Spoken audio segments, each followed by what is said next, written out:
The Japanese word otaku literally translates to venerable house and refers to somebody who has a devotion to a subject or a hobby that's so strong it gets to the point where they're forgoing social obligations or not leaving their home to participate in this activity. Now, this is an interesting microcosm to look at the values of masculinity and how they may or may not be changing. Ian Condry, in his book The Soul of Anime, presents this idea that otaku representations in contemporary Japanese anime aim not only to illustrate variety, but also to establish different grounds for evaluating masculinity and, in turn, the value of anime. Now, the first example of an anime he uses for this is Densha Otoko, um, which is an anime about an otaku on a train who sees a woman being harassed, and he steps in, and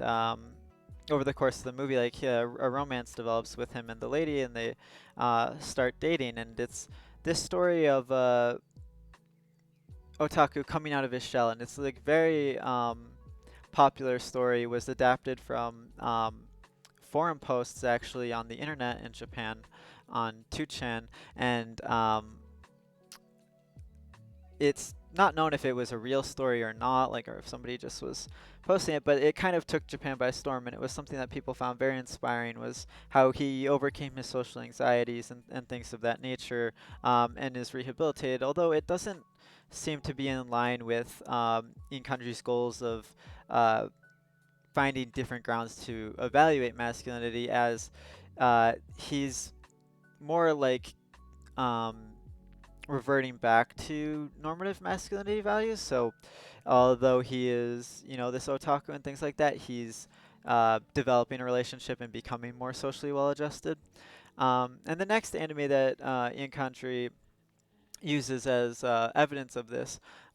is Paranoia Agent. And now in Paranoia Agent, there's um,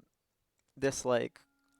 fanatical obsession with these characters that are being created by this woman who eventually is attacked by this unknown assailant with a bat. And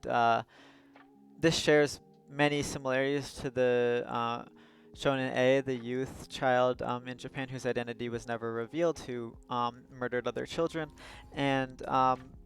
suffice to say, this is a very negative depiction on consumerism in general, but also in otakus, um, where they're just obsessive and mindless and just like have this craze. So again, it doesn't seem to be doing what Condry is purporting that does. Now, the last example is Otaku no Video, which is semi like autobiographical like comedy, and it's more satirical in nature of otakus, and it isn't shouldn't be taken at face value, is the thing. Now, Contrary brings up this idea of moe, which is an emotion that's like a longing for two-dimensional characters and an internalized emotional response to something, without like the possibility of reciprocation usually. So these relationships are by definition very one-sided, because obviously a two-dimensional character cannot reciprocate in the way that a three-dimensional would. But um, this feeling is something in which, in less extreme forms, I think is quite common, where people will have like emotional reactions to a character and will have positive feelings for them. Although I think that when it becomes into a more extreme situation that Condry brings up, I think then it's more maladaptive in nature, which Condry doesn't really address. He presents instead a more idealistic view of these two-dimensional love. Um, and one thing he says is that recursive actions reinforce or subvert gendered patterns. Now, I think there is definitely potential here for uh, 2D relationships to subvert like uh, gender norms or the expectations of males or masculinity in different ways. But I think an important thing is to note that um, these are like recursive actions, and um, they're not necessarily like um, substantiating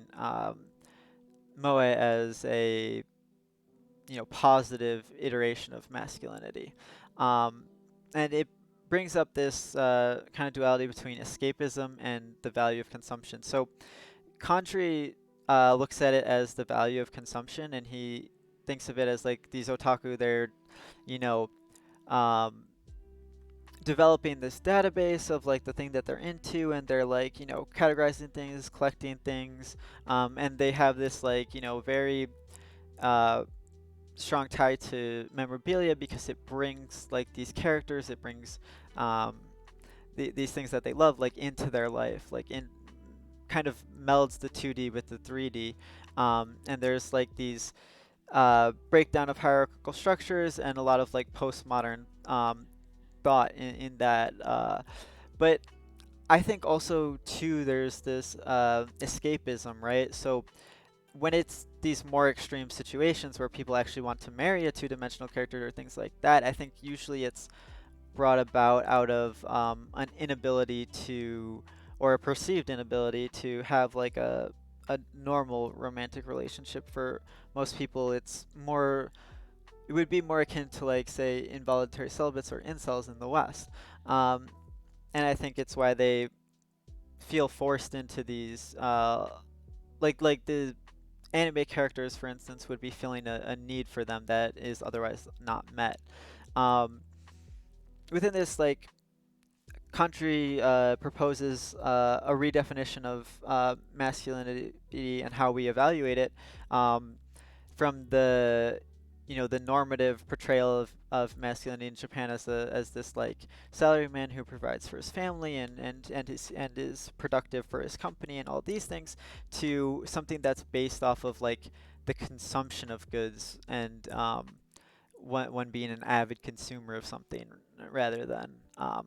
producing anything.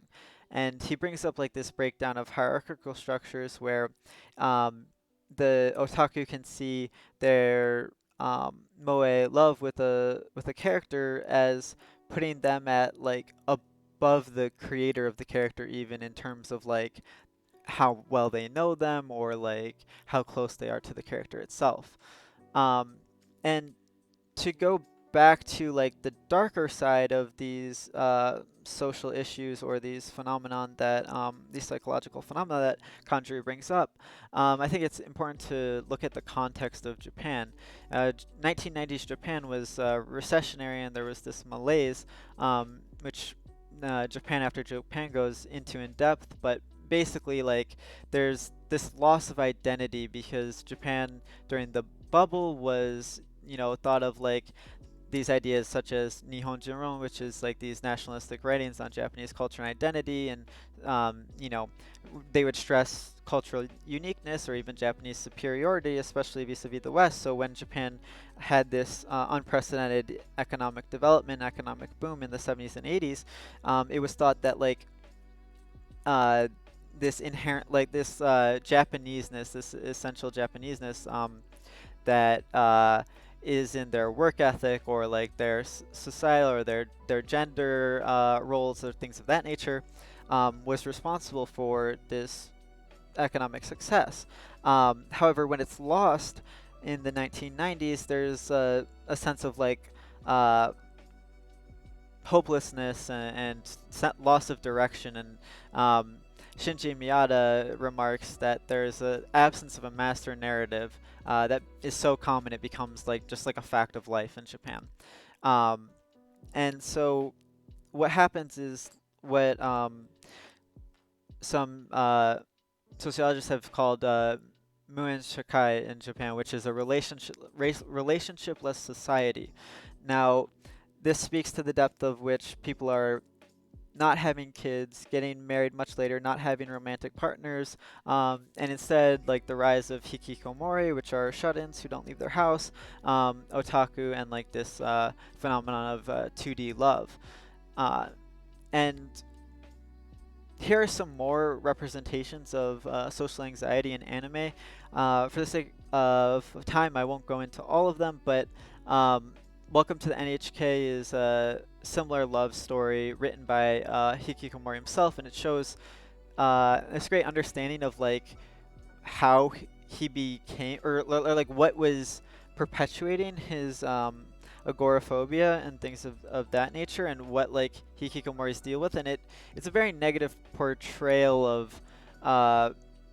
their life. It shows like the pain of their life and how it's not something that they um, are choosing because they prefer it, but rather because they feel forced into it, or that like they need to subject themselves to it and hide themselves from the outside world where they feel shame and embarrassment. Um, the other two are comedies, and but also have more of like a portrayal of what the actual lived experience is for these people. Um, Now, in Condry on redefining masculine value, he says that like um, discourses about otaku affect may offer an alternative style to manhood, that of salarymen. And these examples of good otaku, like productive otaku, and bad otaku, like the Shonen Killer, uh, tend to still hold them up to these standards of creative things, whether commodifiable goods or havoc. And he's proposing that there would be an alternative um, evaluation on them based on their consumption, or their innate value as humans, rather than their ability to produce things. Now, he doesn't go into enough of, if not productivity, then what the actual metric for value would be. Um, as he says some things about consumption, but doesn't really propose how it would be an evaluation of people, like their ability to consume. He doesn't really go into that. So it raises this question of, if not productivity, what would be the values, or the way in which masculinity defines itself. And I think this is something that will become more and more important as our societies change and we become, more and more futuristic and developed. And we have things now like the coronavirus, and people experiencing what it's like to be a shut-in in these quarantine times and things like that, or the mass unemployment and losing jobs. And I think it would be very healthy if we could do something, or if the um, ways in which uh, masculine masculinity is evaluated could be more dynamic and perhaps idealistic, as or like alternative, like Condry's idealistic idea of what Japanese representation of masculinity has become. Although I don't think that he spends enough focus on the negative aspects of moe and otaku culture, and or like the mental illness or the things leading people to this. So I think it's a very interesting field that I hope more scholarly work is done in. But yeah, that's my idea of what um,